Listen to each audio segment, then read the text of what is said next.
second half of the show, I want to do something now that is going to take advantage of the talents and other occupation of one of our co-hosts. I'm speaking, of course, about Amber, who is a certified advice columnist. If you didn't know that already, frankly, I don't know why you're listening to this show. But for those of you not in the know, Amber, you write the advice column for The Baffler. I do. You're sorry ass. Yes, for it's The called Baffler. You're Sorry Ass, and the tagline is bossy, judgmental advice on how to live your life fairly, kindly, and with good humor. Now, true Will Menaker heads will know that, real motherfucking Will Menaker hours here for longtime fans of the WM will know that I'm a big fan of advice columns. I don't give advice myself, but I'm a big fan of the questions that are asked in advice columns. And my favorite advice column, outside Amber's, of course, is Dear Prudie.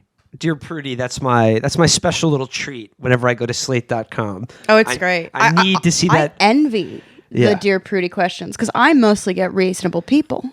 By the way, to our listeners who are surely, imbalanced, loners, alcoholics, the unemployable, if you've got problems in your life, send me your questions. Sound off in the comments. You're sorry ass at baffler.com. Yeah, you're sorry ass at thebaffler.com. Thebaffler.com, excuse me. But Amber will sort your shit out. Mm-hmm. But however, Dear Prudie, that's my shit. And we did this we did a segment similar to this with Liza Featherstone a while back, who's also an advice columnist, where I asked her other advice columns questions. So I'm now gonna, from my own personally curated stash of Dear Prudie questions, I'm going back into the archives and I'm gonna try out a few on Amber and I'm Brendan ready. and Cleo and Matt and you, the listener. The we're all dank Prudie stash. So let's just dive in and hopefully help these people out with their problems. By the way, everyone who wrote into these Dear Prudie, they are surely dead by now. Yeah, it's like, good.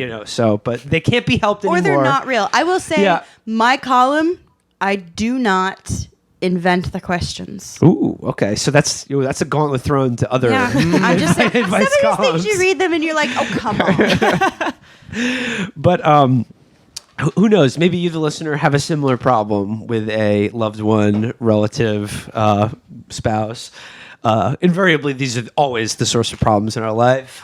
Fake friends and fake relatives. Okay, first question to Amber. You'll get first crack at it, but if anyone else has any other possible solutions, feel free to chime in. First question. My husband forces me to give him hugs. I know this sounds like a really stupid problem to have. He has created a hug toll and won't let me leave the room until I give him a hug. Here are some examples. I'm running late for work and need to rush out the door. He will physically block my exit until I give him a hug. He doesn't do this in the way that will hurt me. He'll just pick me up until I give him his hug, then he'll let me go. Another scenario is if we are downstairs and I have to use the bathroom, he will block the stairs until I hug him. God. It's really annoying. Sometimes I just don't feel like giving hugs. I have told him this, but he just laughed at me. The hug tax is really obnoxious. How do I make it stop? He is 100 pounds heavier than me and a foot taller, so I can't push my way out. How can I make it stop? Oh my God. Prudence, I love hugging him, just not on command. He's a hug bully. Sign Jody Arenas. Amber, help this sister out. Get a divorce. Just immediately. You know what? Don't even get a divorce. Just pack your shit, run, get an annulment. I'm sorry.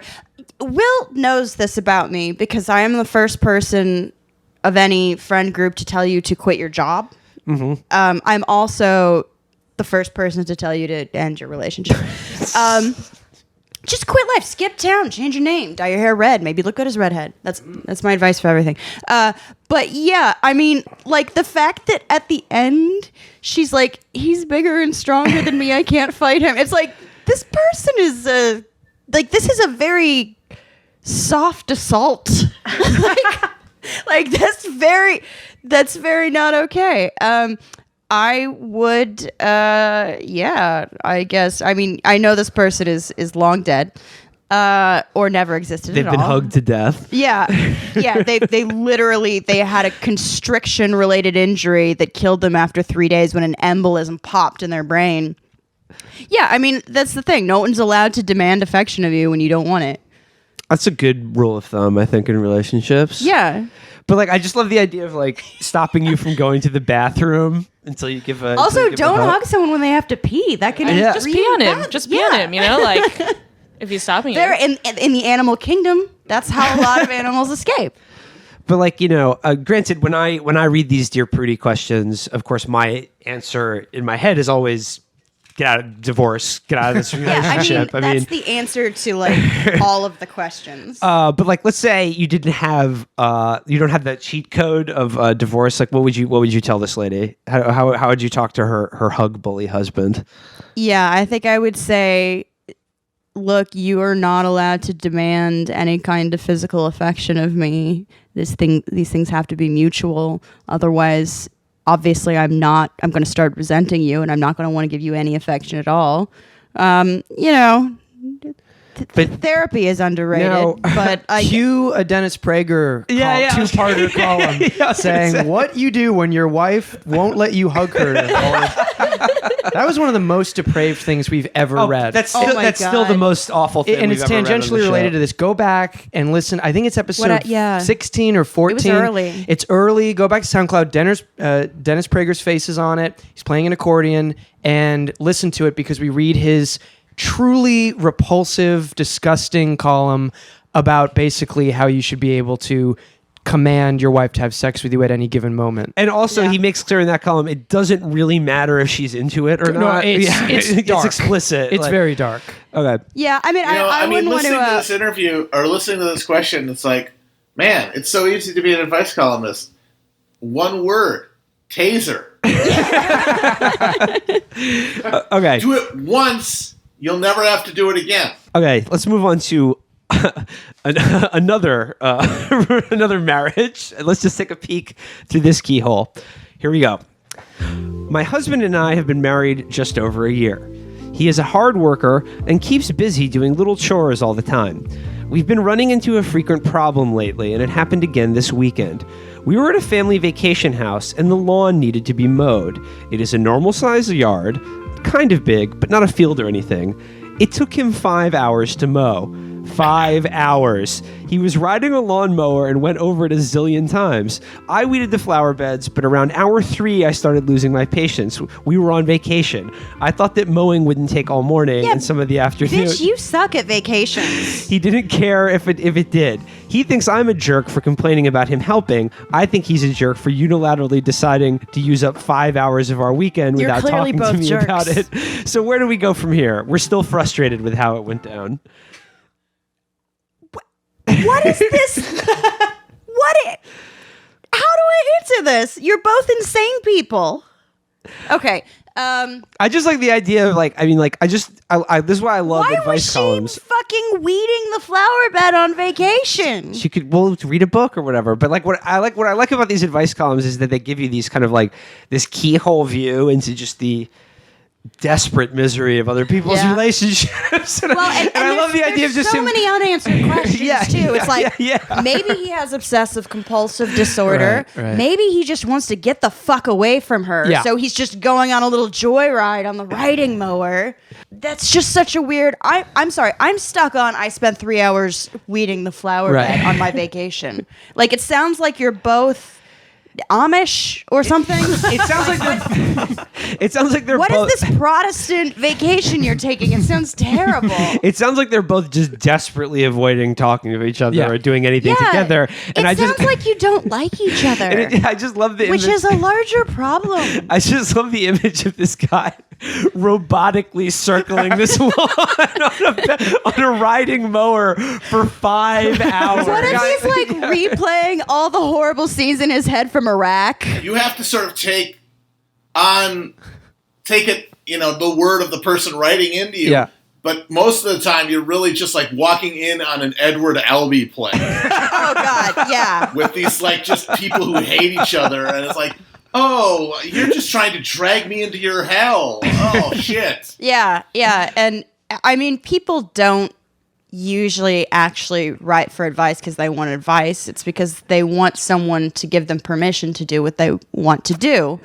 But this person is genuinely confused. This person doesn't know what they want. Yeah. Well, the husband yeah. is either, as you say, trying to just, spend time away from the wife, but just going, this time it's just for me. And then going back. Or he's the guy from A Serious Man who keeps judiciously clipping into Property the other. lines, the poplar. Yeah. Here's the next one. This is a good one. And for this one, I'm actually going to read the headline of the question. hell This yeah. is the spoiler. The headline here is question. Mother-in-law brings moldy food when visiting. There you have it. My parents-in-law live 11 hours away and come to visit my husband, myself, and our 3 young children about 6 times a year. That's already too many times. That's already way too much for an 11-hour trip. Okay. We've already got the problem already established. Too many Yeah, visits so from the many of in-laws. these people bury the lead. Yeah. Okay. They could bring they could bring an armful of piping hot baguettes. It's too often. It's too often. It says, on each visit, they usually stay for 3 or 4 days. No. And they stay with you. Yeah, not in a hotel. Ooh, yeah. Every time they come, my mother-in-law packs a cooler with leftovers from her fridge, which we are expected to be thankful for. The problem is that most of these items, such as partially empty jars of salsa, pasta sauce, and cheese, have already gone moldy. I love these old people. My mother-in-law is an environmentalist, and I suspect she brings the bad food because then she can claim to create almost no waste. She also brings empty shampoo bottles and leaves them here. I'm tired of hearing her wax poetic about how great she is, and then leave me with her biohazardous food to clean up. How can we get her to stop bringing us moldy food? Oh, so that went a different direction than I thought. That's very cool. That's a great narrative twist. I just assumed these were people that grew up during the Depression who don't want to waste anything. This is a smug hippie. Yep. Yeah, you just have to be I'm not eating this. It's moldy. Well, yeah, okay, this is the genre. You just have to put your foot This is a down. very specific genre. Also, don't come over so much. This is a very specific genre of question. This is the in-laws question. Yeah. And the problem with the in-laws is the in-laws are crazy, and the spouse who it's their not their parents feels compelled to put up with their bullshit in some way. But I think most of these problems can just be solved by just flatly just being as clear as possible and just saying, do not bring your garbage to my house, and we'd like And it also, if you I'm came sorry, less in general. your spouse needs to take the lead on their Yes. parents. Well, yes, exactly. It's this is one, you got to be a united front in public. No matter how many laps he takes around the yard on that riding mower, in public, you got to be a united front. My wife, Borat, she has family friends, and she told me a story about going over to their house, and the woman, and this is a case where they're old people who did grow up, if not depression, hard times. They have that sort of reflexive, sort of hoarder impulse. But she said they gave her a Diet Pepsi. And she tasted it, and she said it really tasted funny. And she looked at the expiration, and it had been expired for 5 years. And I don't know if you guys know this, but things with aspartame in them turn into formaldehyde over time. Oh, what? So No, she I was didn't know basically that. drinking formaldehyde. All right, here's another good one. Amber, I think you're going to like this one. Question. My partner is a reefer. A person who is obsessed/addicted to saltwater aquariums. I'm going to SeaWorld! He has already had 2 aquariums in the past 4 years. Each time they ended in tragedy. He is a Buddhist, and when something dies in the tank, he goes through a period of mourning. Okay, don't date white Buddhists. The first rule. worst part is we live in a studio apartment. The equipment used to maintain the aquarium, even a small one, takes up a lot of space and makes noise. I'm not a late sleeper, but a pump whirring all night long gets annoying fast. Once he set up a new system, and it sounded like a dishwasher. I just got back into a normal sleeping pattern, and now he's talking about getting another aquarium. I've gone so far as to say, if you get another aquarium, I'm moving out, but he is still pressing the issue. I'm deeply in love and don't want to move out, but what other options do I have? Look, the best marriage I know of is between my mama and papa. And she leaves him like once every 6 months, just for a couple of days. If he doesn't think you're gonna leave, you gotta call that bluff, man. Mm-hmm. You gotta check into a hotel, and you gotta say no fucking aquarium. You do the thing in A Fish Called Wanda where you take Yeah. Kevin Kline takes the fish out and eats it in front of Kevin Mike. Kline. You just Yeah, yeah. terrorize. Wait a moment! It's fish! Isn't it? Oop, here, boy. Down the hatch. Oh! Delicious! You. Better eat the green one? Okay. I mean, like, obviously, the real answer would to be sort of negotiate some other outlet for his terrible hobby that he sucks at. But I would just be like, I'm breaking up with you. That is that I like that But question. I would never date what is clearly a white Buddhist. Though. I like that question because it's a category I call the sort of escalating problems, where it starts Yeah. one way and then it just layers on And more and you're more just and problems. getting a peak. Yeah. You know, you're just getting a peak. Like, okay, like, because it starts out, my partner is obsessed with saltwater aquariums. It's like, well, that's odd, but I could imagine. And then, like, you get to the thing where it's like they're living in a studio apartment together, and like Yeah. all night long, you just hear the gurgling and rattling of, like, I don't know, the nurse shark that he's keeping in the fucking house. I can't even live next to an elevated train. Yeah. Yeah. Okay, this is a really good one. Next one. I live with 20 people, mostly white, who wanted to have a house discussion on racism. We planned general discussion. Don't live with 20 people. Oh, no. Don't live with 20 No, people. no. Even the Soviets knew people need personal He space. says, we planned general discussion questions. How do you identify? What does equality mean to you? What do you think racism is? The group that came to discuss was nearly all white, with a notable exception. Yeah, because of course it was. Of course it was. With a notable exception, a visitor who was a person of color and had seen the flyer about the discussion asked if she could come back to the house for the event. Enthusiasm episode. When the group was told about this invitation, they decided to send her away. The reason, it was a discussion intended for the house only. Why were they putting up flyers about this? You know, Sorry. because they live with 20 fucking people, and they're like, you know what? Better make sure everyone sees it. He says, These are self-absorbed people. I just You're can't- flyering for a house meeting. is it possible I'm overreacting? Can you think of something that makes it okay to be in a group of white people talking about race and sending a person of color away in order to feel safe? That's not a house discussion. First of all, you're not in a group house. You're not in a punk house. You're in a cult. No, actually, it didn't say, but the 20 people, this was a hockey team that they were talking about. People are lonely. Come on. Everyone's an atomized hell being. They want connections. They want to have a rap about racism with their fellow roommates. All 20 of them. You know, here's an idea. Why don't you go somewhere where there's more people than just your roommates, and maybe you'll just actually fucking make friends with a non-white person? Okay, last question. Leave your house. Last question, and this one, is a doozy. Okay, this is the title of this question is Dishes Disagreement. Okay. Innocuous. Completely innocuous. I wonder how this one will turn out. I can't wait. This is clearly going to bloom like a rose. When we got married, my wife, a wonderful person a wonderful person whom I love deeply. That's the other stock Dear Prudie question Yeah, thing. they have to like prove everything. Is- They're like, by the way, I don't hate them. Yeah, I Which like is like in the relationship like questions. I wasn't gonna ask. There's always like the qualifier. You know, my husband, my wife, etc. Who I love deeply. Yeah, the is a more times wonderful, they say beautiful how much person. they love them in the early Yeah. part of the letter, that's the number of times that they have Googled ways to get away with murdering someone. And by the way, this is How to buy lime. This is just a little bit of advice I'm going to impart.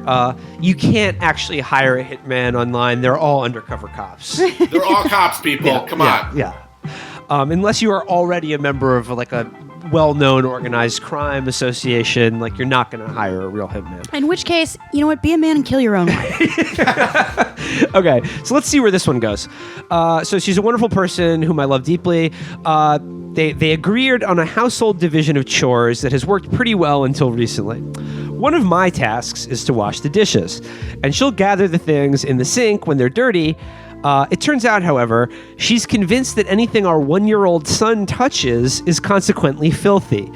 He loves exploring the cabinets, so I frequently walk in to discover basically every pot we own piled in the sink.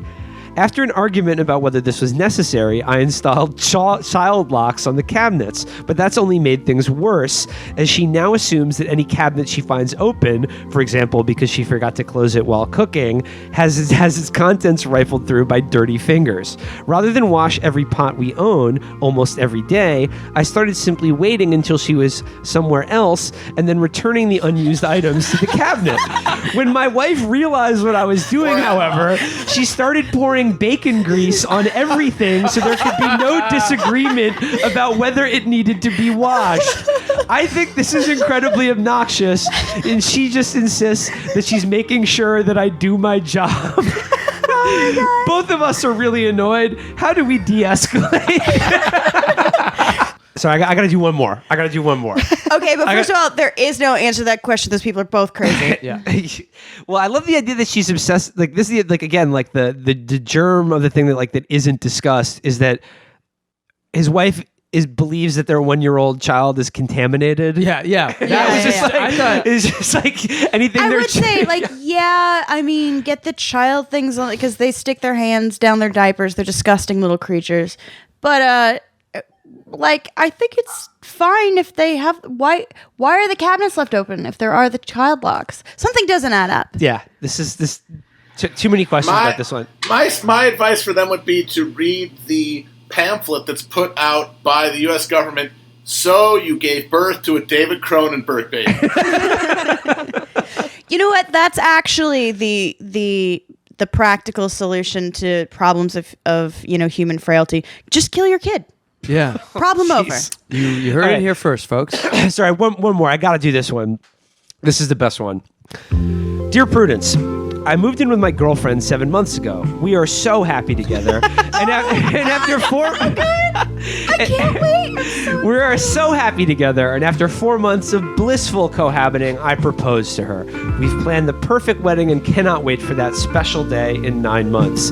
I couldn't be happier, except for one thing. And okay, whenever I get to this God, point... I wish I got questions like these. I always get like reasonable people like, I'm struggling with depression, and I have to be like nice to them, and like it's terrible. This is what I call in the Dear Prudie canon the Columbo moment, because I always hear that in Peter Falk's work. Just one more thing. Okay, except for one thing. Her ex-husband is still living with us in her house. Record scratch!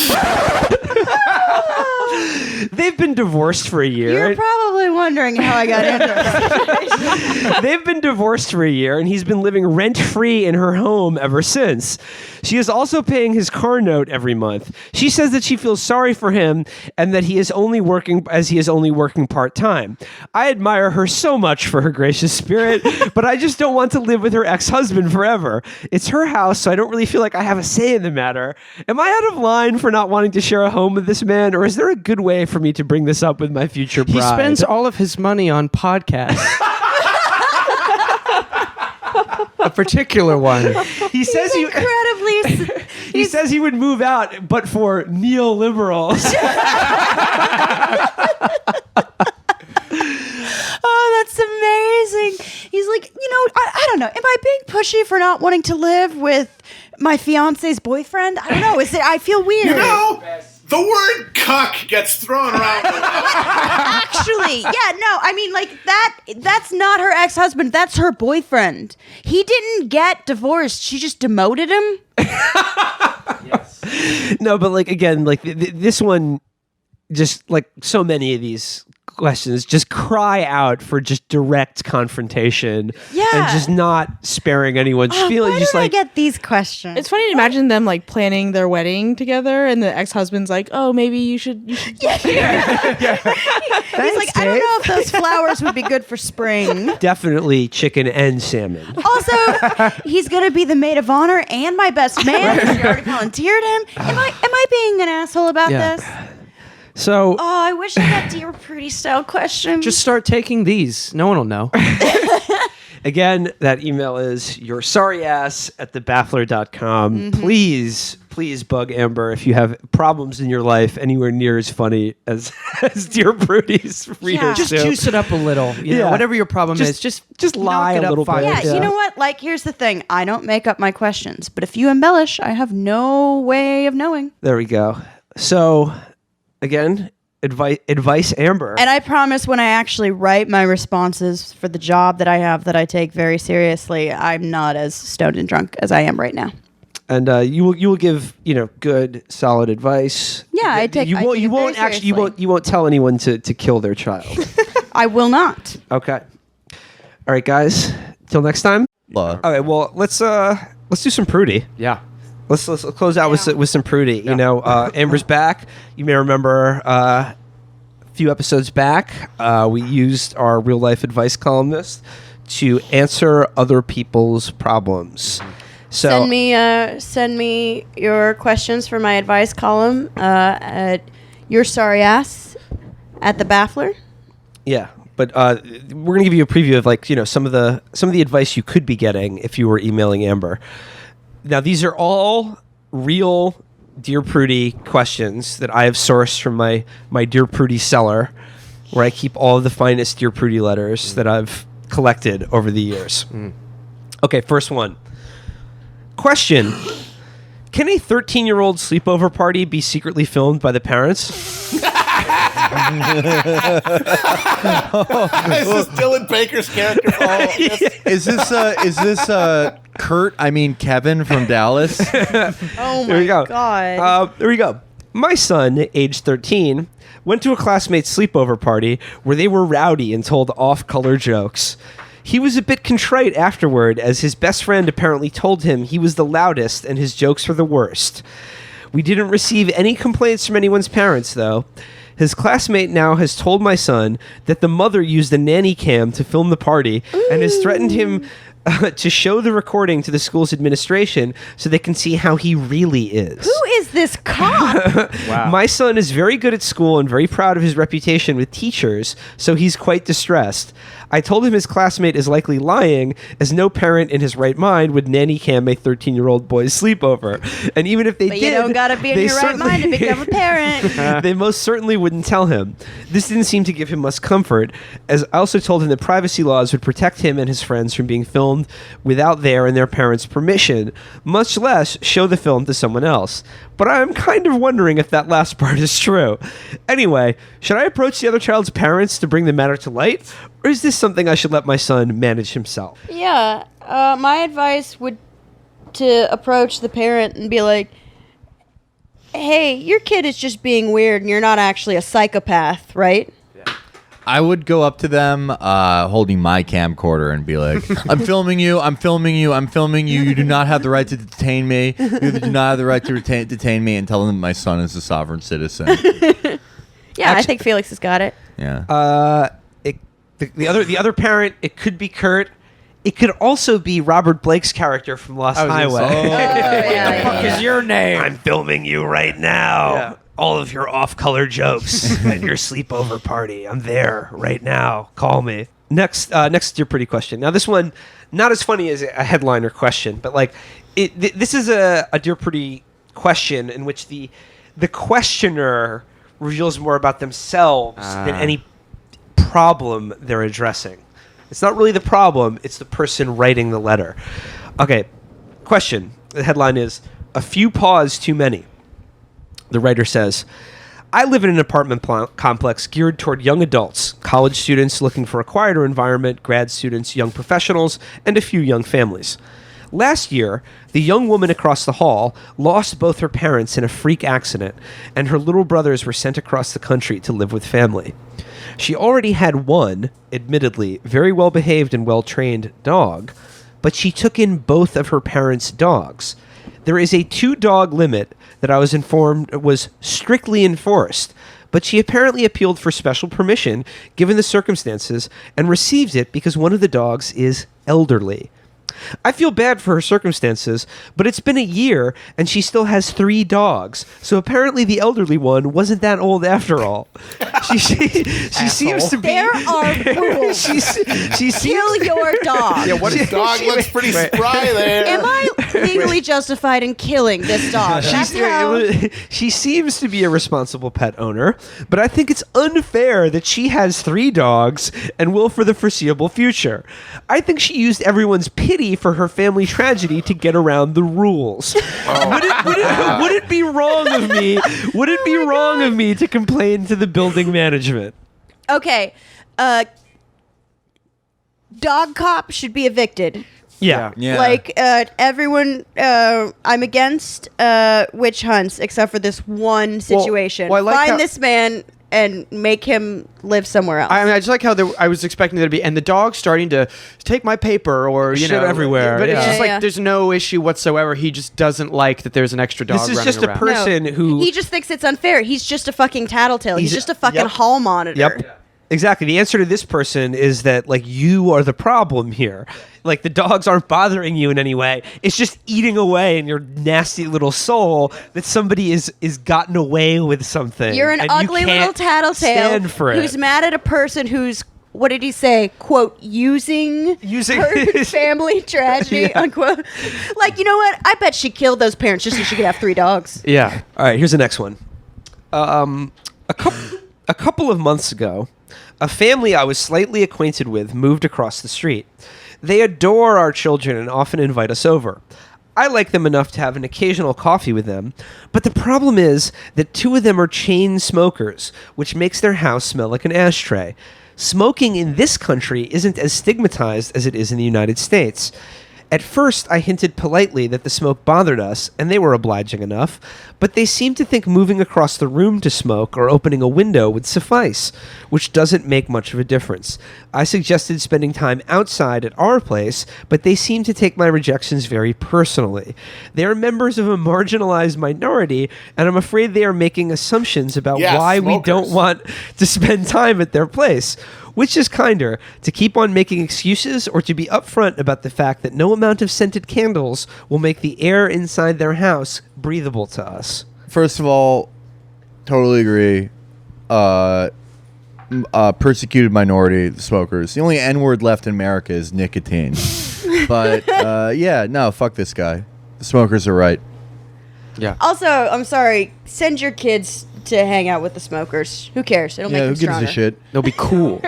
Yeah, your kids will learn how to be cool. They'll get My- secondhand coolness. Yeah. I live in a building with a bunch of people who like all are graphic designers somehow, and one of my fucking useless piece of The shit. rockabilly graphic designer. Yeah, I was going to say, the class of people you hate almost as much as They're rockabilly anti-Semitic, people. Polish rockabilly graphic I can designers. take the Polish anti-Semitism. At least it kind of makes sense. But like, becoming a rockabilly doesn't, or graphic design.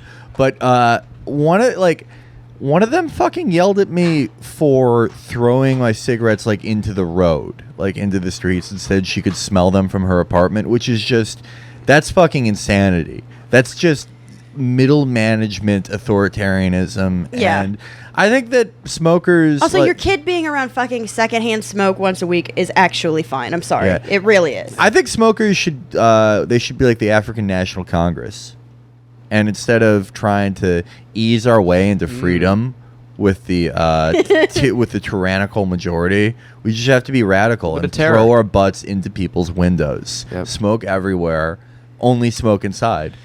What I liked about that letter is that I was trying to like picture the circumstances here, and they were like, I picture know- really old Vietnamese chain yeah, smokers. yeah, right, yeah. Like, And we I was love like- the baby. what I like- Squatting what I- in yeah, the exactly. corner What of the I like room. about this is like I'm picturing it's like this like middle class white couple that are like very like family oriented and health conscious, and they all have like matching bikes and like water bottles and shit.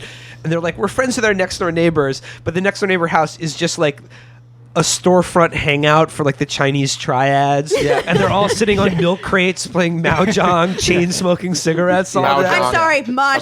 Amazing. What the Mahjong. fuck? Yeah. Oh god. Mahjong. And you Dude. grew up around Jews and you I love don't how know how Matt, to say. Matt now just sort of says the word out loud, and I'm sure has a checklist where he just adds one. He's just He very just- calmly noting everything as it's going by.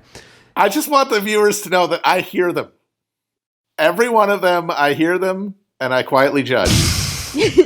But Dear this was Prudy, This is yeah. Maybe you our should write a letter, neighbors Matt. like us to come over and play Russian roulette for money. It's kind of awkward, though. And should we tell them, say something about it? this is another one I think where it says more about the letter Yep. writer than the Cigarettes there's are a premise. gross. Fuck off.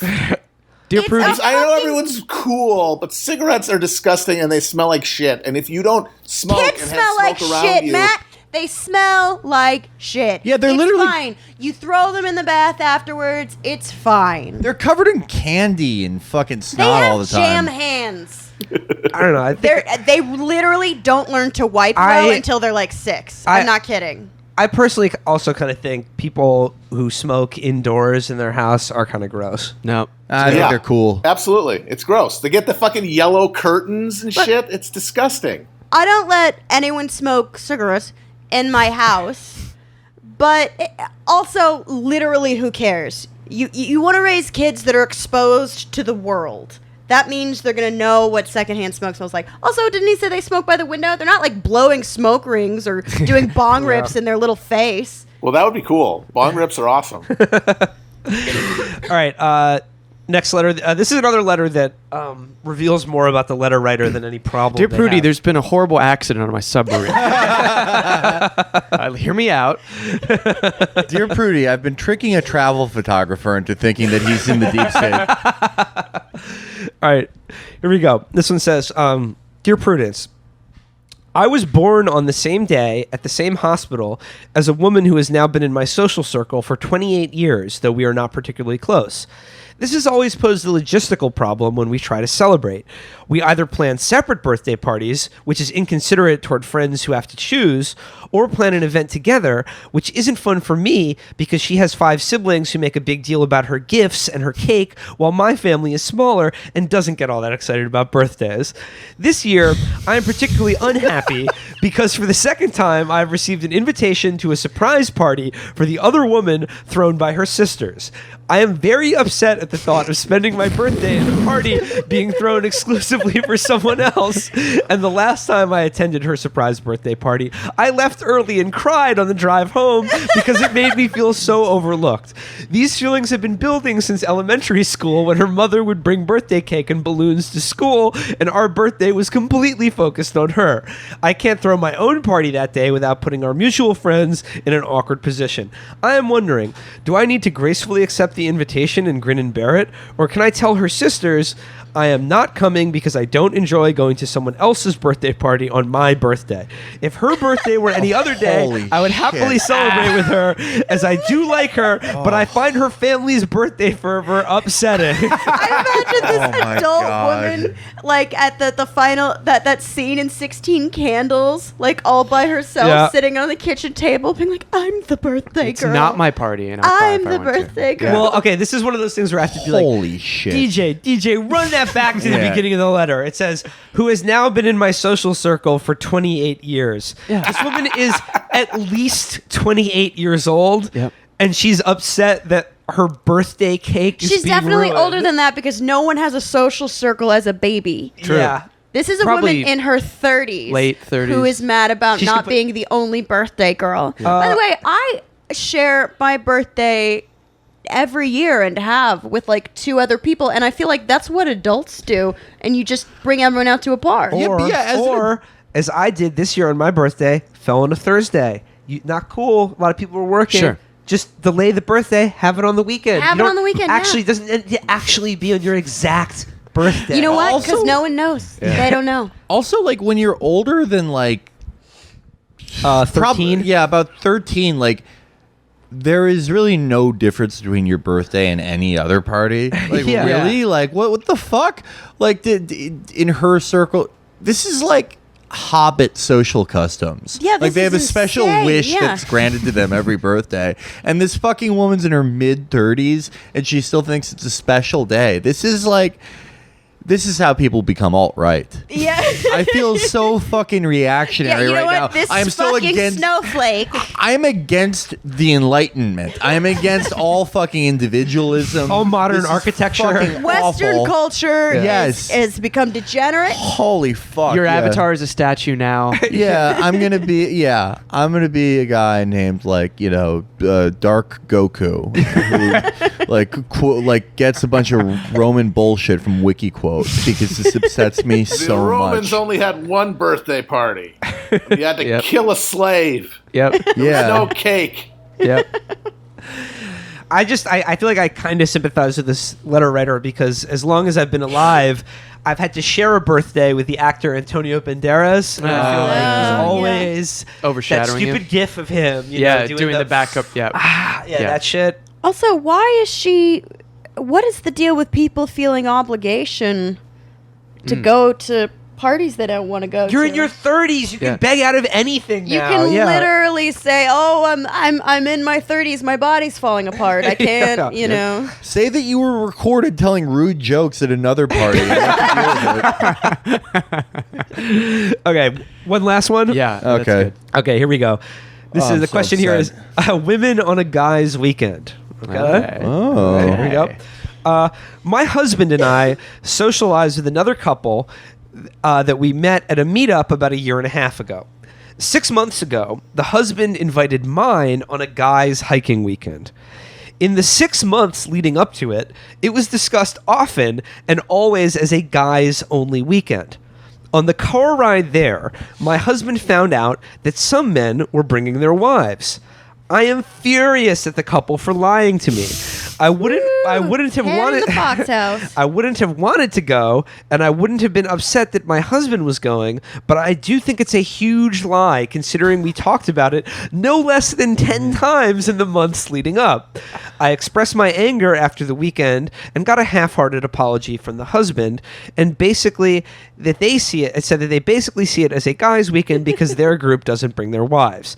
I maintain that since women go every single year, it had to be a deliberate choice to keep me in the dark until my husband was on the way there. The wife began texting me this weekend. The trip was at the beginning of March because they wanted to move forward and go back to hanging out. I feel that they either deliberately lied to me, or if not, they have horrible judgment and never once mentioning that the other guys might bring their wives. I know my husband would like me to get over it too, but I just can't. Especially since their apology was, "I'm sorry, but we didn't do anything on purpose, so you shouldn't be mad anymore." It's like the lack of self-awareness. Well, I mean, the thing is, she suspects they deliberately exclude her, but she's not like, do all these people hate me for some reason? They retreat Yeah, quickly from that. There's realization. no introspection in any of these. Yeah, Like- who am I and what is my relationship with these people that they're all getting together and be like, we want to do this thing as a group, but for the love of God, let's make sure she can't come. Dear Prudy, I arrived home this week and all my children and my husband were gone. All the furniture was taken, all the TV, everything, with a note that simply read, "Gone fishing, nice knowing you." Is this rude to not invite me on the fishing trip? Can I confront them about this, or should I grin and bear it? Yeah. What I find particularly disturbing about this letter is both that it is, like I said, more of an indictment of the letter writer than any problem that they're having, but I also classify this one as what I like to call the sort of, I think the last time I described it as sort of like the keyhole letter, where you're like looking through, just getting a sliver of these people's relationship, and Yeah. you know what's beyond that door is so much more horrible than like just even the little agonies that you're experiencing through this. Yeah. And what I liked about this is like, God, being married must be a fucking nightmare. Because it's like, listen to this. In the 6 months leading up to being married to a crazy person is a nightmare. Okay, I don't mean to indict all of marriage, but just certain marriages like this, where it's just like, okay, you're going away for one weekend for like a guy's trip or any kind of trip. You're going away for one weekend, and then the next sentence is, in the 6 months leading up to it, we discussed it nearly every day. So yeah, and it's just like, oh my god, you can't do anything. I think what you're saying is when the wife's nagging you, Yeah. you resent the ball and chain. Exactly. We're all alt right now. I want to go play mini golf. Yep. I want to go karting. Yep. I want to go to the video arcade. Yep. Can I do anything? I mean, the Honey. weird thing is that like he and I actually don't really care if people have the odd sort of gender segregated event. I have girls' nights. I don't care.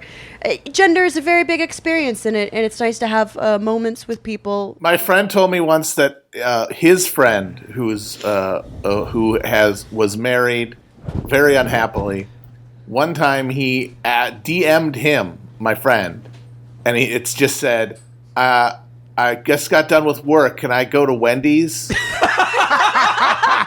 And he said, "What is this?" And he said, "Oh, I'm sorry. That was supposed to be to my wife." Oh my god. That's He was the thing, asking though. permission to go to Wendy's. If you saw that text, if you saw a woman like sending that text, you'd be like, "Oh my god, this is an abusive situation." Yeah, this is some sleeping with the enemy shit. Yeah. This is R. Kelly. But I think the idea that he's having to use these weird, like, kind of traditional, gender arrangements to hide from what is apparently a terrifying and completely unself-aware person, and she's not even taking a moment to be like, "Oh my god, every one of my friends hates me," Yeah. because I live in constant fear of that. All the time. Yeah, every I'm normal basically person. always waiting for the prom scene at Carrie, Yeah. Yeah. where I'm like, "Oh, I have all these friends," and then bucket of pants fly. Guess what? It's right now. Yeah, exactly. You're off the show. I'm always you're gonna do it live, Yeah, and then yeah, you're yeah, gonna yeah. make sure it goes. Yeah. It's not gonna be a premium episode Yeah. either. No, public. Yeah. Keep coughing, Amber. Yeah. All right. Actually, one more. Okay, yeah, One more. let's do it. I I'm Let's still do it. laughing at "Can I go to Wendy's?" That's so good. That is so good. May I please have some Wendy's? I promise that I will have only the $5 meal deal. May I dip the fries in the frosty, please, sir? One more, because Amber, I think you'll like this one.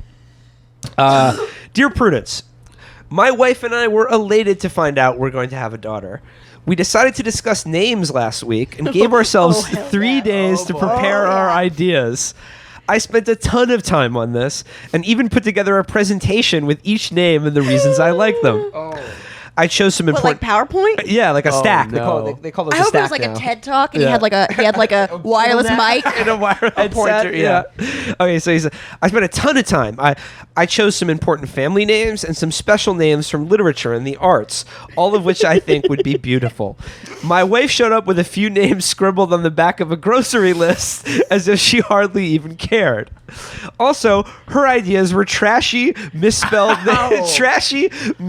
names like Lauren with a Y and Bethany, that's spelled Bethhonie,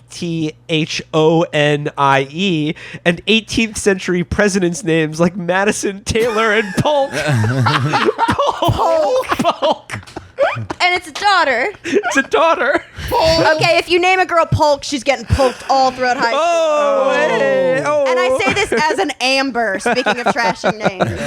Yeah, Amber. My name Amber literally- Frost. Yeah, Amber Ali Frost. I have the most stripper name. This is how stripper my my name is. This is how stripper my name is.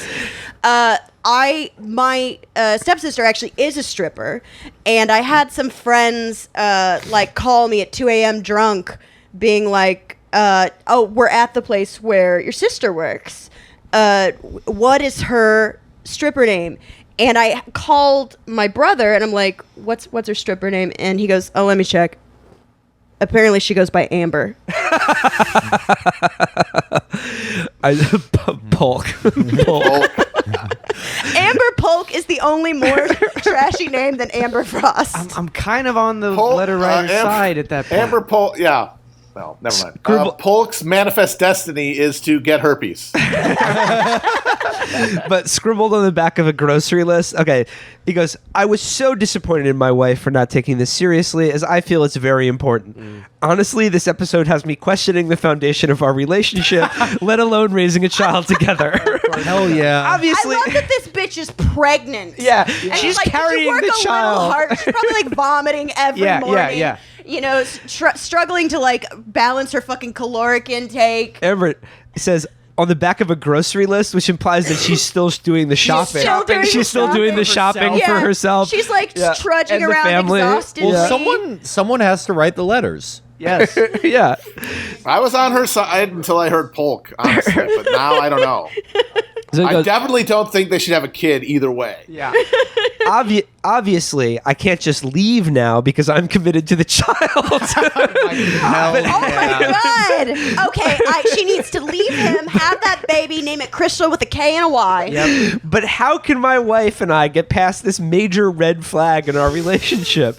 I have tried to discuss it with her, and she doesn't even think she has done anything wrong. So we are at a major impasse. Oh my goodness. This one is difficult because it's like they both kind of suck. Yeah. I mean, like obviously the guy is No, worse, but the Yeah. wife doesn't suck. She's just corny. Yeah. William. Madison, Taylor, Polk, and Bethany Polk. spelled with an Yeah. O. I can't get over Polk. This I'm is my sorry. daughter, Kendra Lust Hamilton.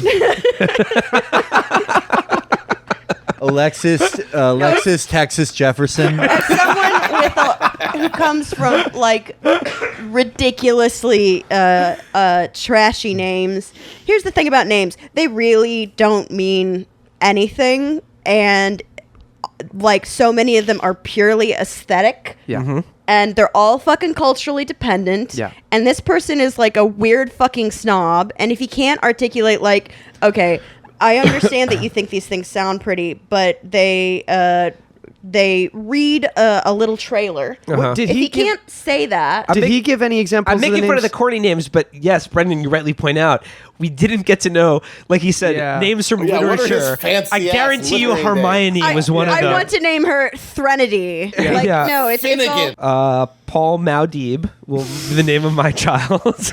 Yeah, that's telling. Yeah. Like if he felt so confident, why is he not letting us know what his list His, looked I like? guarantee you his names are fucking awful. Yeah. And yeah, literature and the arts. It's like, yeah, it's going to be Hermione. It's going to be Hunger Games. It's going to be fucking Game of Thrones. Yeah. no, it's gonna be a bunch of fucking Japanese manga names. That would be interesting. Akira! Yeah. Yeah. Tetsuo! So, This is weird thing that like people think like bad taste is some kind of a crime, Yeah. and not like an enjoyable delight and an excellent fun dimension Yeah. of human Who existence. cares? Yeah. Why? Yeah. Yeah. He's breaking down over it. Is the it's thing. like, I'm honestly questioning our future. He's like, obviously, I can't leave her because she's knocked up. You're so right though about the keyhole because he's sitting at home like in an egg chair, like doing Preparing a a PowerPoint. doing 10 yeah, fingers. stroking a cat, and then like she comes home with all the fucking groceries, and she's like, "Oh, I got to do this for my husband." I don't know, She- fucking Lauren. yeah, whatever. yeah, Lauren, I and do you know, want to know what the hell, like, kind of wacky Dharma and Greg situation led to them hooking up in the first place. yeah, yeah. Well, it was supposed to be a guys only camping trip, but she showed up anyway, and it was hilarious. Yeah. And then they bonded over their shared interest of recording 13-year-olds. yeah. And that is how you put a ribbon on a podcast episode. If you are a member of the NYPD, fucking use the Coriolis effect to snipe me through my window in the age. Fucking kill my shit right fucking now. I want to fucking die. Shit. Oh, hello, everybody. Maybe you're wishing you were dead as well. Maybe you want to be just bones in the cold ground, but so do we. We're here for you. I want to be one of those skeletons who dances with other skeletons. Yeah, I want to be like one of those skeletons that hooks up with Betty Boop. That's pretty tight. That's pretty tight. Yo, how come every DSA couple looks like this? Well, as you may have gleaned from that telltale laugh, we are joined by fan favorite. It's Stavy, baby. Stav, what's going up, on? boys? Thanks for having me. Stav, I had to get you back because for today's show, I wanted to take some time to answer some advice, like letters, and obviously not letters that we've solicited, but that have been already answered by Slate's "How to Do It" and "Dear Prudie" advice columns. We've done this before in the past, but like there's sort of a new crop of quarantine related madness in people's relationships, and they need help. They need help, Sure. but they shouldn't get help from the people who write for Slate, who give terrible advice that just always boil down to like maybe you should see a therapist or like it's the boyfriend's fault. So we need a qualified. Which it never is. Just real quick. Yeah. It's never the boyfriend's fault. So we want to have a qualified problem solver, Yes. and it's Stavi. And you've branched out a little bit recently into the sort of agony aunt advice column guy thing. That's right, Billy. I am an expert because I have over 5 Twitch shows that I've done where I have given people advice mostly about how to try and get pussy in quarantine. So I have a show every Friday at 6 o'clock on Twitch. Stavi Solves Your Problems. And then I put it up on YouTube too. And basically people just leave voicemails and I answer whatever problems they have. I use my expertise as a fat, bald, toothless man with roommates in his 30s. If you needed that perspective in your life, I'm here for you, bitch. So I can't wait. I don't know what the fuck Dear Prudence is. I don't know what the fuck. Isn't I that don't a know what Beatles how song? to do it is. No, it's yeah. Stav, it's like an advice column where like 43-year-olds who just had their first newborn write into someone else who's also exactly like that. Okay, They're like, I see. They're like, I believe that my cousin has imposter syndrome from doing the Peace Corps, but he's trying to compensate for this by giving me too much advice on how to get my son, Thelonious Monk, then my white last name, into fucking Montessori preschool. How do I see, do I this? see. How do I do this without ruining our trip to Denmark? I understand. I love that. Well, this is good because these people very rarely come into contact with a man such as myself. Oh, no. So I would love to take a blue collar, pussy, like desiring, pussy getting perspective to these kinds of sexless questions. Well, stop. You say that, but the first question, the first letter that I have that we're going to kick things off for is I would not say it's sexless. I mean, I wouldn't say it's sexless. There's definitely sex going on here, but it's a very. Let's just read the letter. Let's just dive into this. So this is Dear How to Do It. I'm a woman in my 50s. Until 3 years ago, I lived my life with a general aversion to illicit drugs and alcohol and a sex life that wasn't exciting, let alone enjoyable. 3 years ago, my ex-husband left me, and I began using illicit drugs recreationally as my life, quote, spiraled out of control, or so my family described it. I was nuts. I like missed book club. Yeah. My charcuterie plates were dog shit. It was a disaster. I did so much salvia, I forgot how goat cheese tasted. It would be so funny if this woman was doing K2. Yeah. I would love it if she was out there doing spice and crocodile, just getting fucked up, eating fucking homeless guys' asses and shit. If her shit really was going crazy. She went from being like the vice president of a fucking small like accounting firm to just absolutely downhill, sucking people off in BP bathrooms.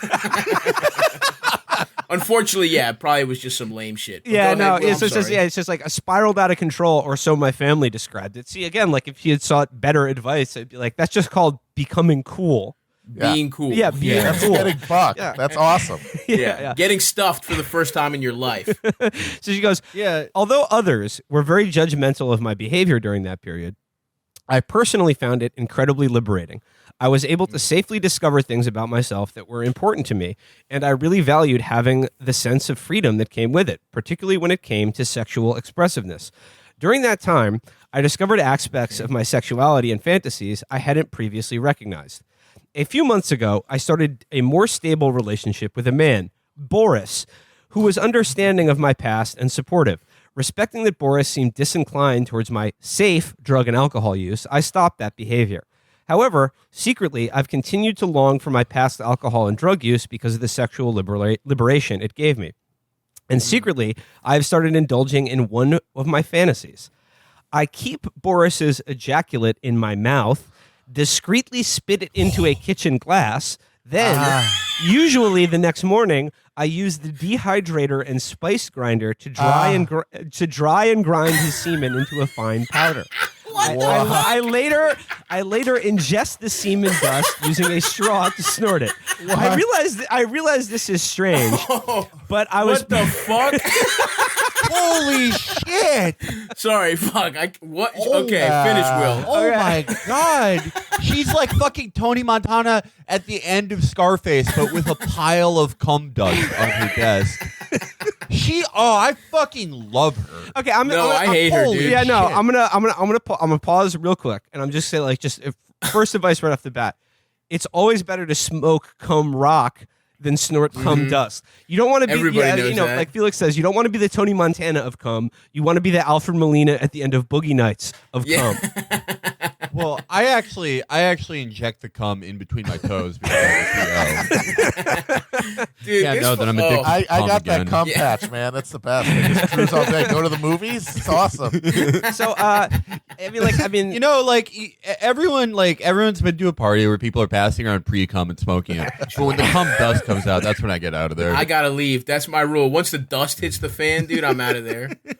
So okay, here's the actual a question part of it. She goes, I realize this is strange, but I was previously curious about semen and seem to have happily found my own sexual placebo, and it has made me far more sexually expressive and confident in myself when I do it right before sex. Is there anything wrong with this practice? Should I tell Boris? No. Perhaps more important, are there healthier alternatives to drugs and alcohol or placebos to enhance sexual confidence? So where to begin with this one? Is this? I just she does a line of cum dust and pretends it's coke before having sex to get in the mindset to be sort of sexually Like some liberated, Frank and Booth confident. Yeah. This is fucked up, dude. This is what happens when nerds fuck for the first time. Yeah. You know what I mean? She's 50 years old. She has never gotten her pussy eaten until some Russian maintenance man that she's now dating started. He came in to fix a vent and he fucking ate her pussy and she was like, he's my boyfriend. This is a woman that's never fucked ever in her life. Also, do you understand how fucking what a nerd move this is? This bitch found. She has the soylent of fucking. She took all the joy out of sex. She powdered his cum. It was in your mouth. You had it. You had cum in your mouth. What are you putting it up your fucking nose for? You got the cool part of cum. That's how you get it. You don't fucking... Imagine if I fucking grilled up a burger, just a juicy, delicious burger, and I did all the work to just have... And I had a burger in my mouth, and then I spit it out and let it dry out overnight and fucking snorted fucking bacon cheeseburger dust the next day. That's someone who doesn't. If you love cum, enjoy you did all the work, you dumb bitch. Eat it at the time. I don't know what the fuck to tell you.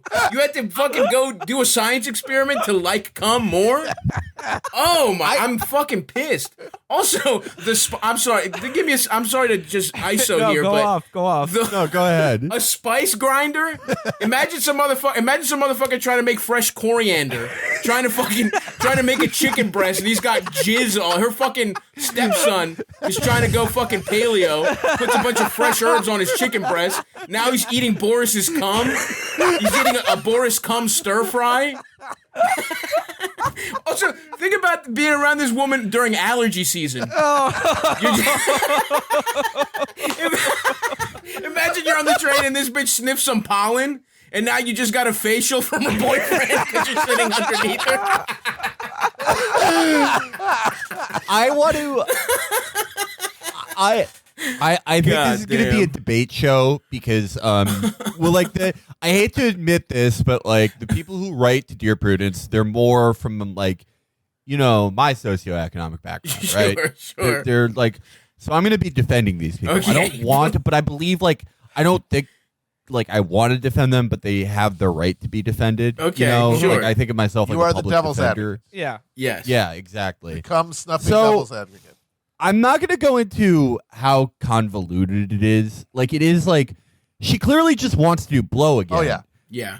But it's like there's so many other things you could do to simulate blow.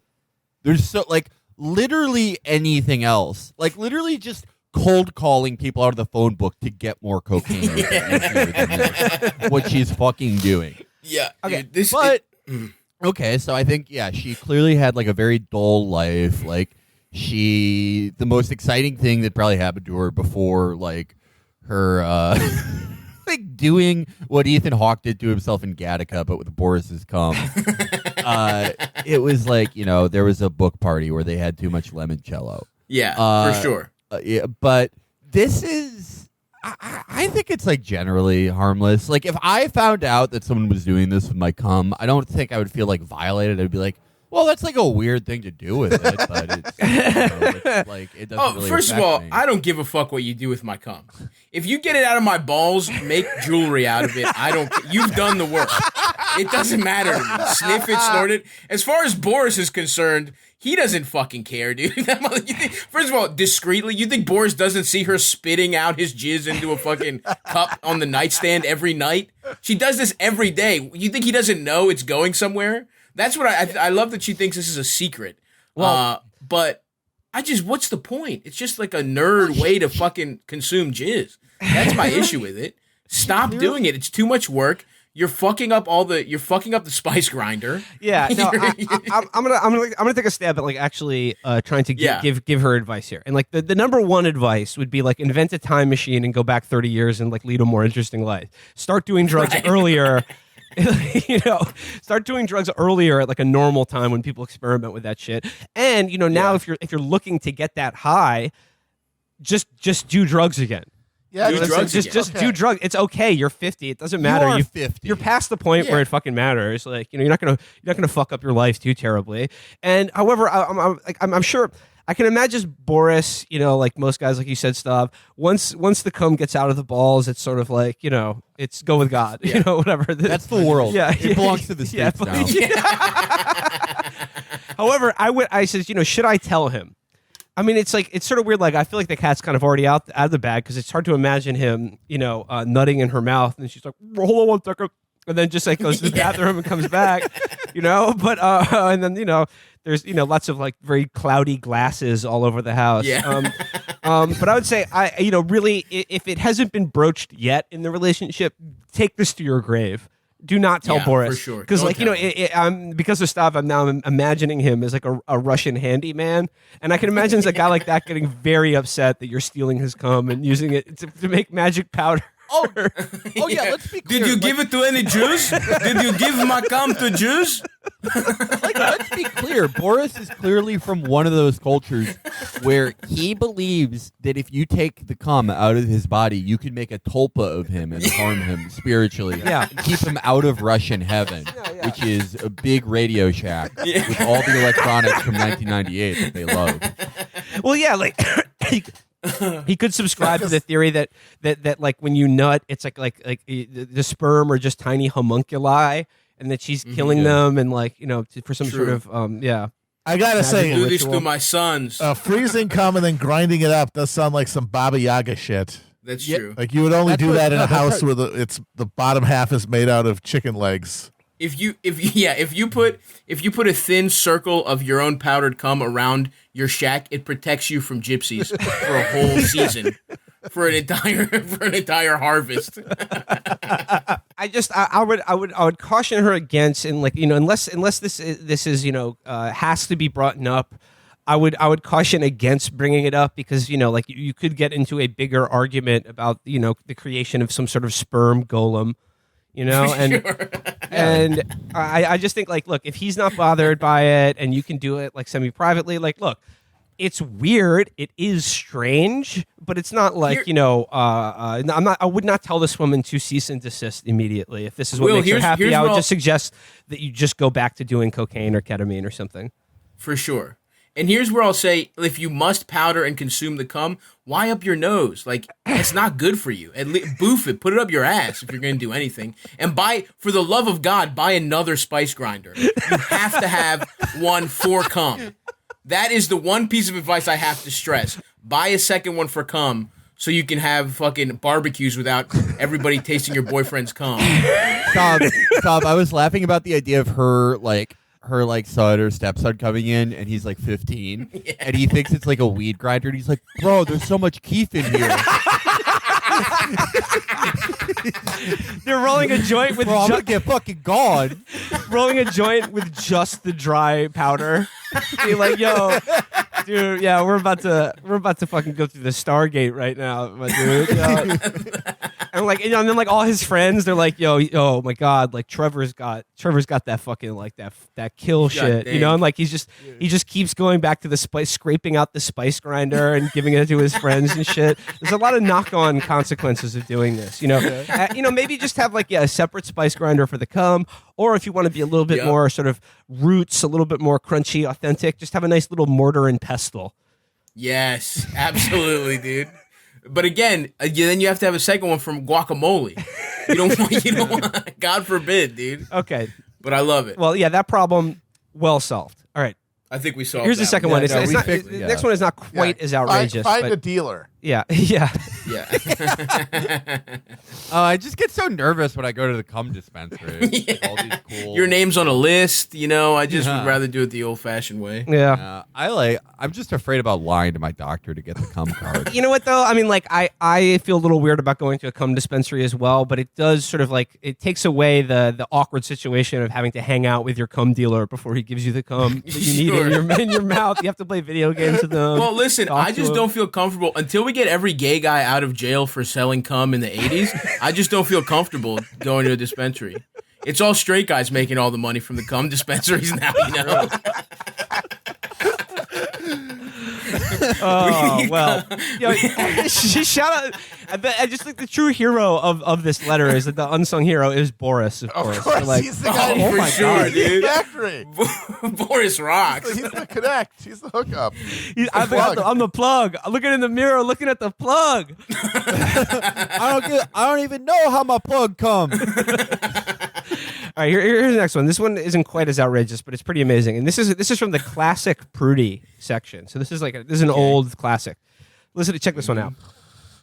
For the past 3 years, I've worked for a small business with only one other employee.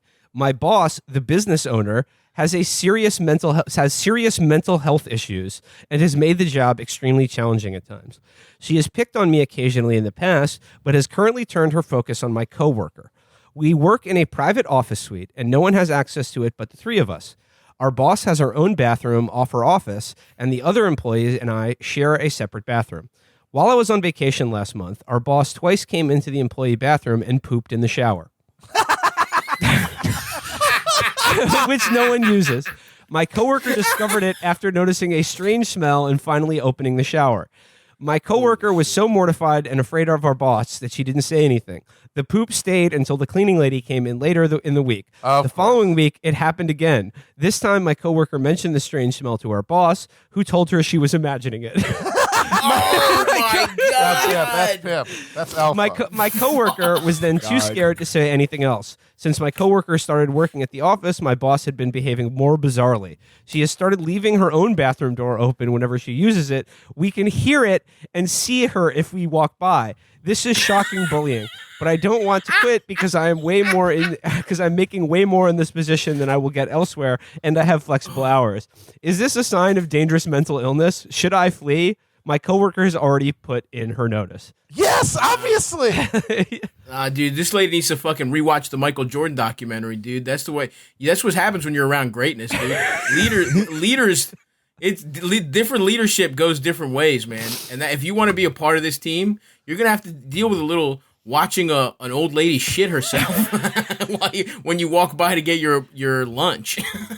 This is like the girl boss shit I can get behind. Yeah. Like, this is awesome. This is awesome. Like, I don't know what the fuck this company does. I kind of wish I knew. Yes, dude. I'm imagining it just like a trinket shop. Yeah. Like, that's what I'm imagining it is. But, like, it's like, I don't know. Like, there are every great genius throughout history was an eccentric. Yeah. And this woman's, like, weird poop obsession. I don't know where it came from. I don't know if it was recent. I do like that she said, I want to pick out that she said she started acting more insane when the coworker came. Like she was normal, and then this other woman started working there, and she's like, "All right, I have to like impress this woman. I'm gonna do some really crazy stuff with my poop. I'm really gonna explore my pooping abilities and where I put it and how I do it." But I really don't think it's a big deal. Like you're getting money. She says she's getting paid a ton. Yeah. And her hours are flexible. Like you can get fulfillment outside of work. Listen, you can just stack your paper. Like this is rich dad, poor dad shit. Sure. Stack the money you're making to get your own house. And then it's like, well, you could poop with rules. You could poop with the door closed. No piece of feces will ever touch the shower. Yeah. That's for your own life. That's where you get fulfillment. Americans are obsessed with getting fulfillment from their job where they think everyone has to follow their poop rules. No, it's not about that. I like what you're saying, and I think on some level that's correct. You got to do the fucking math.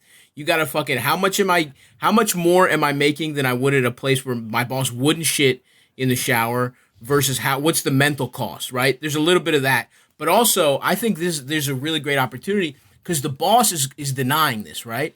Yes. So what you can do, you fucking put a little secret camera in that bathroom. Now you got video of your boss shitting. You know, and they can't be mad because it doesn't exist as far as she's concerned. Yes. Now now you sell that. You flip that. You sell that to a fetish website where old ladies Chuck are shitting. Berry Industries. Yeah. You contact the estate of Chuck Berry and you say, we have something that the ghost... Get a fucking Ouija board quick. We got something your dad might be interested in.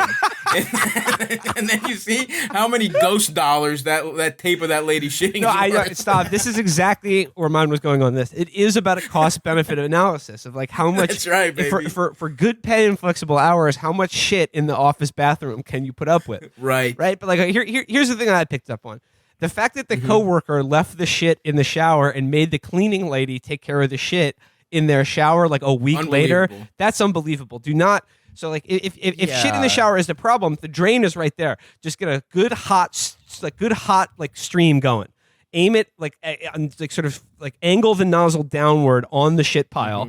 And the shit will disperse. It will liquefy and go down the drain eventually. But the steam that proliferates will be very shit infused. So you might gonna want to like avoid the bathroom for that part of the day. So yeah, please do not make the cleaning lady just sort of like with the heel of her shoe like just sort of like press a mound of shit down a shower drain. Okay, don't do that. Just turn the water on. But as you said, Saab, at least soften it up for her. Soften it up. At the very least, soften it up. Yeah. Maybe just use common like sort of office supplies to make a little like shovel, scoop it up, and then put it in your boss's like work trash. You know, so to do the passive aggressive thing, every time your boss shits in your shower, pile up the shit outside of her door and just be like, okay, well, like you said, Saab, the shit's not there. No shit. I guess there's no shit. She shits in the shower, you shit in the sink. That's the Chicago way. Yeah. I mean, like, there's a way you can escalate this so that there will be shit everywhere, but officially, nobody notices it. Nobody can say anything. Nobody can say anything. And you know what? It's like shitting in the office is one of the only pleasures that having an office job affords you. True. So, that's true. That's the most fucked up part of this. That she took away the beauty of shitting in your own bathroom. Now it's always fucking smelling like her shit. I mean, it's brutal to have a lunatic like this, but there's no reasoning with them. You have to beat them at their own game or you have to quit. What are you made of? Are you willing to fucking take videos of her shit? Are you willing to get the turds and put them in her fucking trash can? Or are you just going to have to go get a fucking job at an Amazon warehouse? Yeah. Yeah, this is a challenge. This is a call to adventure. This is a call to find your inner grit. Like, how far are you willing to go to battle the shitting woman? I mean, or start talking to her while she's shitting. Yeah. I mean, she's in there shitting. Be like, "What's up?" If this woman is telling you to your face, "You didn't smell the shit that I left in that shower," she is ready to fight a mental war with you that could destroy the earth, and you should be willing to fight her on it. Absolutely. I mean, this is like when John Rambo said, "I'll give you people a war you won't fucking believe." This is First Blood. No, the boss has drew first blood, so anything that you do in retaliation is okay. It's okay. So like, cover yourself with shit. Like go home to your husband or boyfriend or whatever. Steal some of their cum. have them donate some of their cum, freeze it, dehydrate it, grind it up into powder, and then give it to your boss as like, oh, here's some new this is a new work drug that'll help you. Here's a salve. Yeah, For you. yeah, exactly. So yeah, like you could just up the ante with various bodily fluids. All right, that one Get is ready for the shit war. yeah, that one is solved. Problem solved. All right. Another problem Shit solved. in her Solved purse. meticulously. All right, so the next couple are sort of like quarantine-related relationship problems. You know, a lot of people are, they're isolated, they're bored, they're trapped together with, a partner, and sometimes that can, reveal hidden fissures. So this question is along those lines. Since we've been isolated together, I have noticed that my husband seems to be obsessed with watching videos on his phone. On the weekends, he will watch for 8 or 9 hours, and during the week, maybe 5 or 6 hours. He would likely watch more if he were not working. They are just quick little snippets. I cannot have a conversation with him because he's listening to the sound. When we try to watch things together, he puts one earphone in his ear and says he's still listening, but he's not, and he snaps at me when I try to speak to him. He loudly reacts to things he is seeing. We have little to no communication because he's obsessed with these videos. I have spoken with him on many occasions, but he says it's no big deal and ignores my request. What can I do? Wait a minute. Is this sponsored advertising for Quibi? Yeah. You just can't get enough There's of so these much great perfect content. morsels of programming. 10-minute bits. They're quick bits, and they're so enrapturing. What's going to happen in Chrissy's court? What about the gang down at the station at 9012 Hawaii Avenue? I feel like this letter writer needed to provide more details before I can counsel her on how to deal with this problem. Because it seems like her husband is watching 8 to 9 hours of TikToks a day. Yeah. And like, if No, your husband is cheating on you. I mean, there's no other way around this. What do you mean he watches videos so every moment of the day he can't talk to you? That's not a fucking real issue. No. Something is fucked up is going on. Like, I don't understand. He just ignores you? This man hates you. Yeah. He's corresponding with his mistress or, maybe boy that he's seeing. I don't know. There's something fucked up going on. That's such an amazing bit of self-delusion where, the guy I live with and presumably love won't talk to me or look me in the eye or engage with me in any way without hostility. It must be those dang short videos he keeps watching. He just loves videos. Oh, so he much. loves viral content. He just loves Fail Uncle and Fail Army.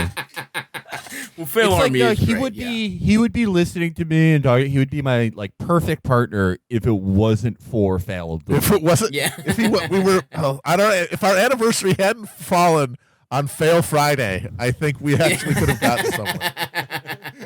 This also, another possibility is that this man could be in the middle of some kind of big or Freaky Friday body switch with like a teenager. So maybe somewhere there's like a 13-year-old with a bowl cut who's trying to get his wife's attention and like buy her flowers and stuff. Yeah. But he's just over there watching Minecraft videos all day and ignoring his wife that's trying to have sex with him. And That's a real possibility. the wife is like, And in which case, I would say find a witch or like some kind of warlock or some kind of Which, again, talk to Boris. talk to Boris. well, I mean, once again with this, it's like, the videos are not the problem. It's just the fact that your husband can't bear to fucking speak to you. But again, I need to know what these videos are. It sounds like he's just watching TikToks and Instagram stories and chuckling to himself for 8 or 9 hours a day on a weekend, which is, a little weird for anyone to be doing. But like you said, if divorce is out of the question because you have nowhere to move at the moment, I would say that this is another one to just test the limits, push back in your own way by getting really into like Twitch streams or something. Yes. yeah, It's all about get a retaliation. favorite streamer and then get really into their life. Mail them presents. Yeah. Yeah, just honestly. Also, here's the thing. Here's an uncomfortable thing. Is it possible this woman is that annoying? Yes. It's a real possibility that, I don't know, man. Like, you know how you're just like stuck with somebody and you try and talk to them for like 5 minutes and then like you just kind of slowly reach for your phone and then just kind of stick there until the elevator opens. Yep. What if quarantine is this for this man? He's just he's just going to wait out conversing with this woman that he lives with until the stay-at-home order is lifted, and he's just going to keep killing time. I just got to It's a grind out. possibility. I got to grind out this time, and then I'm never seeing this person again. Yeah. That's what it sounds like. It sounds like Which is respect to that move. Thinking you could just wait out 4 months potentially. I'm just like it's an elevator. Stop. I'm waiting out 4 months, 9 seconds at a time on my phone. Yeah. Is there's another possibility though. Will, you said TikToks, right? Yeah. Do you think this is like one of those guys who posts like videos of like communist TikToks and it's like the kids are all right? Oh God. Oh hell yes Oh it is. God. Dude. Yeah. That's what he's chuckling at. Yeah, Some 17-year-old girl. He's searching for 16-year-old girls talking about guillotines to just be like, methinks the lady needs to read. Methinks the lady needs to read. Fucking. Gentlemen, I think we must up our game. Like, in which case there are bigger problems at hand. He's on there immediately. But like, Marx is pretty cool. But have you ever read Engels? Yeah. Yes. No, he's possibly like addicted to the metrics and some other things. Yeah. Yep. Probably. I think we can all agree. Probably a pedophile. I mean. I think your options are pedophile or hates you, and the answer for which both. one's better The is answer tough to for say. both of the people in this relationship is to get out of this relationship. Yeah. No, it's over. This is beyond. Yeah, that is like, not a salvageable situation. Do they Like, is there any more info? Do they smash still? What No, is that's she like it. about That's him? well. No, he's too busy watching IG stories. This guy's just like slowly giving her some like very mediocre missionary pipe, and you just hear like, if you're watching Fail Army videos, remember turn on notifications. She has the phone over her head, like. Dude, one time he's catching time- back shots, just watching like teens point at things set to music. Yeah. One of those meme videos that has a paragraph of writing Yeah, in exactly. yeah, she finally gets him to talk, and he's like, Mandy, right now you're literally being garbage. You're being literally a garbage. Actually, person. let me put Norma. Oh, so my wife thinks it's a problem that I found stuff I enjoy. Normal world. My wife's really having a normal one. Let me put my advice to both the letter writer and their partner in terms that the partner can understand. Is this relationship salvageable? Nope. Should you get a divorce? Yep. Hey, like Morrissey said, I know it's over. All right. Here's another one that's a sort of a quarantine related relationship problem. So this one says, Nice. My partner of 9 months, Lisa, is extremely close with her extended family, much closer than I am with mine. Lisa's family has been doing huge family calls via Zoom for the past 6 weeks, ever since our area instituted shelter-in-place orders. Lisa and I live together. I've joined these calls nearly every week, and I find them exhausting. I feel like I'm performing cheerfulness and positivity. I don't have much in common with Lisa's family, and I can't find much to be positive about in the midst of a pandemic. Meanwhile, my friend group has been having Zoom calls, which Lisa has been joining about once a week. I want to scale back my involvement in Lisa's family calls, but I don't really have any excuse beyond I just don't enjoy them. I don't have anywhere to be or anything else to do. We're all stuck inside for the foreseeable future. We live in a small studio, so I'd be still exposed to the calls. And I want Lisa to continue joining my friends' group calls because it's important to me that my friends get to know her. I see a future with her. Is it unreasonable to ask Lisa if I can stop joining her family Zooms, yet still have her join my friends' Zooms? What do I do during the family Zoom when I'm still in the room? What about when her family asks about me, which they do whenever I don't join? I've started dreading these every week, and I don't want to tell her that. I just don't like her family very, very much. Oh my god! This one is okay. So this guy, I this feel for call, this man. or this fucking this question comes from the guy from the last question, but 10 years ago. You know what I mean? Like this is when they started dating. Yeah. This is such a fucking insane thing to want. It's like you live in a studio. Your dumbass is the one who jumped on every fucking call. You set the fucking precedent, dumbass. You're stuck. The only way out of this is to fake some kind of. You got to start crying on the next one, and you got to fucking pretend like it reminds you of a dead relative or something. And you got to be like, it's so beautiful what you guys share, but it hurts. And I'm away from my family. You got to find some fucking sob story, and you got to George Costanza your way out of it. Yeah. There's no other way. Well, There's no other way. Stop. When I was reading this one, I was actually reading into the letter writer So maybe low-key problematic thoughts and behaviors. Because when she said, like, Lisa is very into her family and an extended family, and they have big raucous Zoom calls, I was thinking that it was a big fat Greek family. And then it was some sort of like ethnic, like very tightly knit, like ethnic extended family. And then Brad or whoever, some boring zero who gets on the call and just has nothing to say. He can't exude enthusiasm and lust for life, of course, because that's been beaten out of him as presumably a WASP or some sort of Protestant. Yeah, gringo. Exactly. And I also love the idea that like the family Zoom calls could be coming on, and they're playing traditional music, they're dancing, they're screaming at each other.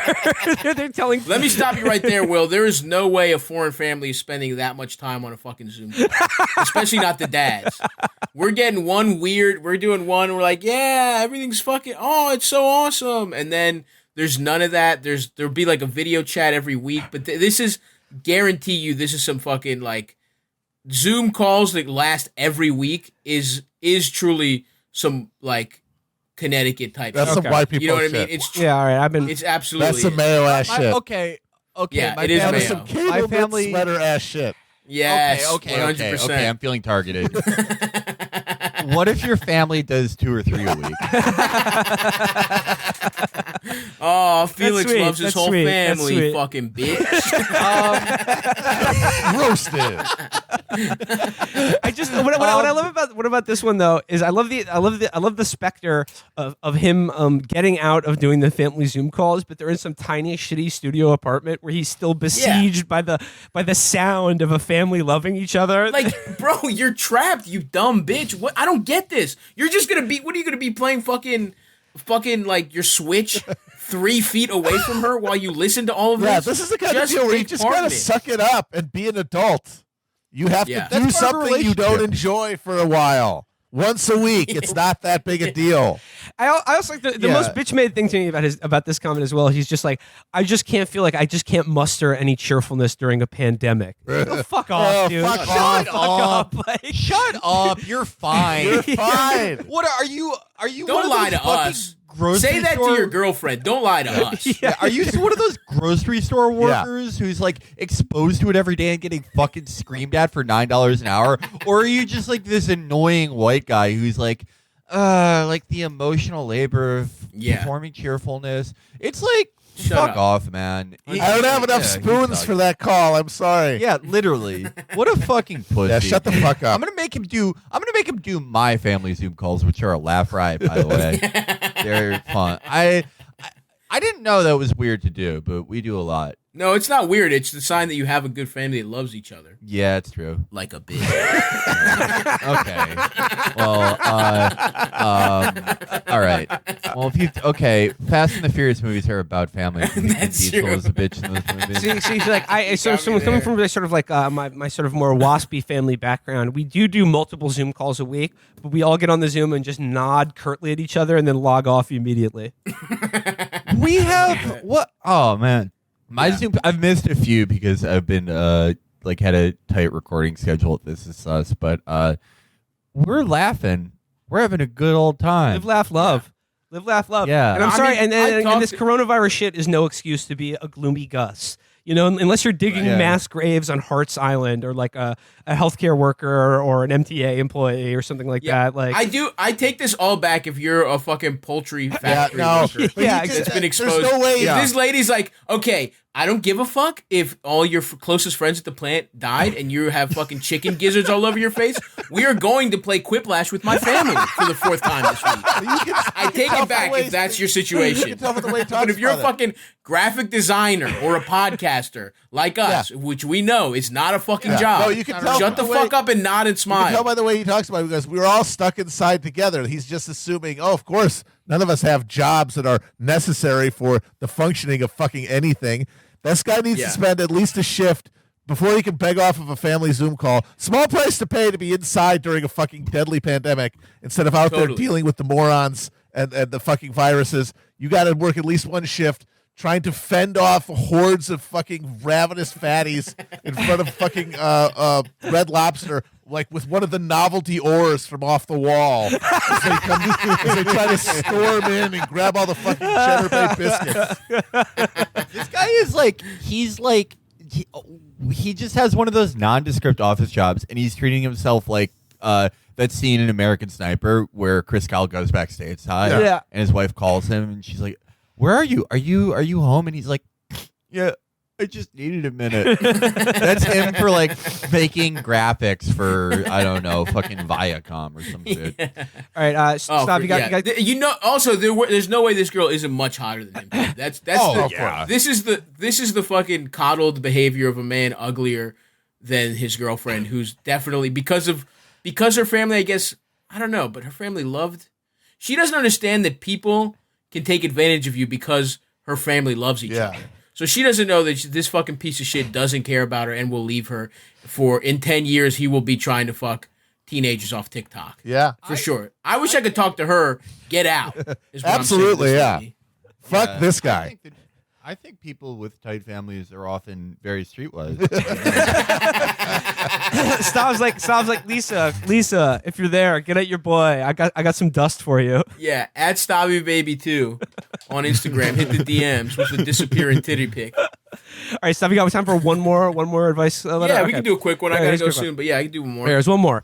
Okay, dear Prudence, my husband has an extremely obnoxious habit that I have spoken to him about several times over the past 5 years. He will pick at his toenails while watching TV and then leave the remnants on the couch where he's been sitting. I will periodically find large chunks of toenail clippings randomly on our couch, coffee table, and floor. It's not often, but every few months I will find these lovely gifts. I have explained to him that is disturbing and gross. I have politely requested that he do this in the bathroom. My requests have gone unnoticed and been ignored. I feel disrespected and grossed out. I have begun to passive aggressively handle this by picking up the clippings whenever I find them and putting them in his coffee cup in the mornings. I know this is wrong, but I find some relief in making him discover his own toenail clippings in his coffee. What else can I do? How can I help him understand that this is neither acceptable nor fair to me? Lady, why are you seeking advice? You figured it out. Yeah, you've solved the problem already. You solved the fucking problem. But like, I mean, again, but okay. So let's just assume, for the sake of argument, that that she is putting her husband's disgusting fucking toenail clippings in his coffee, and he's just sipping it, and they're like cutting his gums on his disgusting yellow, just shards of his fucking feet in his mouth every morning. But then still does it, just doesn't give a shit. Her husband is someone who just like cannot be phased. Like there's nothing you can do. Right. Like he's just like he has no shame, he has no decency, he cannot be reasoned with or negotiated with. What do you do then? Nothing, man. You just fucking live life. Like you just enjoy that man's presence. Because that's the kind of that man probably honestly lays pipe. If he can't be bothered at all, he's all about mindfulness. He's always in the moment. So look, maybe he doesn't give a fuck about the toenails, whatever. But he's probably fucking. I think that's the kind of guy that would fuck good. I think you're right. Yeah, because he's. But I will say, at listen, peace with himself. Yeah, he's completely in peace with himself. Nothing can be phased. He knows what he likes, and he's just gonna go at it 100%. Now I'll say that it is. Yeah, you're gonna have to up the ante if you're gonna want to really deal with this. I don't think the coffee cup thing is enough. I think you're gonna have to show these have to come up more and more. You know, I think she has to hurt him with his own. Make a knife with all his toenail clippings and stab him with it. Put one in his dick hole. Maybe that's what it is. Oh, that's the ultimate. Oh God, yeah. You have to slowly start ratcheting it up. Yes. But I mean, listen, I'm somebody that will often leave a sock or two around. I like to fucking. You just have to. Maybe he's a forgetful guy. Let's play devil's advocate here. But one toenail in the dick hole, it's all over. I promise you. You're pussyfooting around with this thing. Yeah, once again, we have another letter from somebody where somebody in their life is basically inviting them to a battle of wills, and they're just not even picking up the signals. It's like, this is mind combat. Get to work. Get to, mount up for battle. I know. Or invest in a spice grinder. Yes. Yeah. Grind his toenails you don't even Everything goes back to Boris. You don't even need to dehydrate toenail clippings; they're ready to be ground up, and maybe even like get a good roast on them before. A couple 30 seconds in a little cast iron skillet. It'll really bring out some of that flavor when you put it in their coffee. Damn. Or just like here, that first lady. Yeah, just feed him his toenail clippings over like a very long period of time and document it, and then like paralyze him and wake him up, and like where his eyes are like duct tape open, and show him like a slideshow like Red Dragon, and being like, "This is you eating your toenails. Do you see? These are toenail dust going in your pee hole. Do you see?" And or like do what they did in Oz and sort of have shards of toenail in his food until it cuts up his internal organs and kills him. Yes. Like they did to that guy in Oz. A lot of good stuff. And also don't be afraid to look outside the box. It doesn't all have to be toenail, related. You could cheat on him. If he gets bad enough. yeah, exactly. Find one of his enemies and jack him off. Yeah, exactly. Start leaving other men's toenail clippings around the house and see if he notices. Yeah, he's like, wait a second, these don't look like my toenails. A